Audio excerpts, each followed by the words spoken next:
আসসালামু আলাইকুম, চলে আসছি আজকে একটা নতুন ভিডিও নিয়ে আমার হিজাব টিউটোরিয়াল।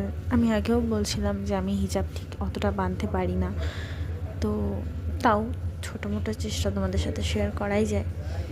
তো এই যে ফার্স্টে আমাকে দেখছো, আমি দুটো সাইড ঠিক করে নিয়ে একটা পিন লাগিয়ে নিয়েছি।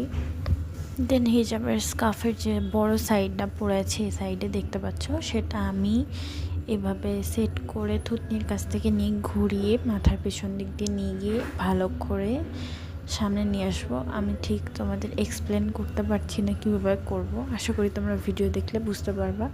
ভালো করে ভিডিওটা নোটিস কর। আসলে কেন জানি না, যখনই আমি ভিডিও করতে বসি কোনো জিনিসই ঠিক করে হয় না, না টিউটোরিয়াল ঠিক মতন আসতে চায় না কোনো কিছু। তো ওই যে বলে না, সামনে আসলেই কেমন একটা হয়ে যায়, আমারও ঠিক তাই অবস্থা। তো হিজাবটা ঠিক এখানে হয়তো মনে হচ্ছে তোমাদের এলোমেলো, তাই আমি ঠিক করছি, বাট আমি এটা পরে গিয়ে অফ ক্যামেরায় এটাকে ভালো করে ঠিক করে পরে নিয়েছি। ছিল আজকের ভিডিও। টাটা, বাই বাই, আল্লাহ হাফিজ। আবারও আসবো নতুন হিজাব টিউটোরিয়াল।